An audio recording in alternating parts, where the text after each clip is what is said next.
Hello viewers, আসসালামু আলাইকুম। আশা করছি আপনারা সবাই ভালো আছেন। আমার রুবু 2.0 চ্যানেলের পক্ষ থেকে সবাইকে স্বাগতম। যারা এই চ্যানেলে নতুন তারা অবশ্যই চ্যানেলটি সাবস্ক্রাইব করে রাখবেন এবং নতুন নতুন আপডেট ভিডিও পেতে অবশ্যই পাশে থাকা বেল আইকনটি প্রেস করুন। আজকে আর একটি নতুন এপিসোড আপনাদের মাঝে নিয়ে এসেছি।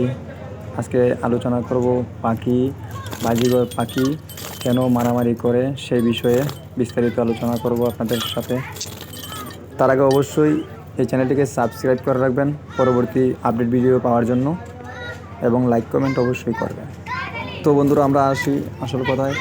বাজিঘর পাখি কেন মারামারি করে এই ভিডিওতে অবশ্যই আপনাদেরকে দেখাবো। দেখতেই পাচ্ছেন স্টার্ট হয়ে গেছে মারামারি।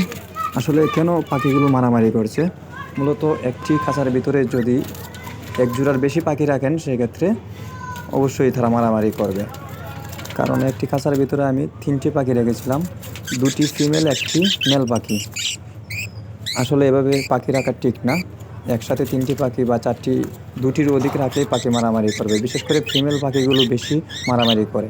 ওরা কারণে অকারণে মারামারি করে, খাদ্যের অভাবে মারামারি করে, পুষ্টির অভাবে মারামারি করে, ক্যালসিয়ামের অভাবে মারামারি করে এবং এক খাঁচা থেকে আরেক খাঁচার ভিতরে ঢুকে পড়ে একজন আরেকজনকে কামড়ায় বা টুকরায়, এরকম তারা আচরণ করে। এই জন্য মূলত এক খাঁচার ভিতরে অনেকগুলো পাখি রাখা ঠিক না। তা না হলে পাখি একটা আরেকটাকে মেরে একদম রক্তাক্ত করে ফেলবে। এখানে দেখতেই পাচ্ছেন যে তারা কীভাবে মারামারি করতেছে।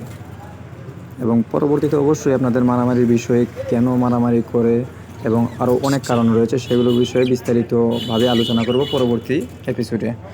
আজকে আপনাদেরকে শুধু সাধারণত বোঝানোর জন্য যে এক খাঁচার ভিতরে একের অধিক যদি আমরা পাখি রাখি সেক্ষেত্রে পাখিগুলো মারামারি করবেই সাধারণত। তো ভিউয়ার্স, আজকে এই পর্যন্তই।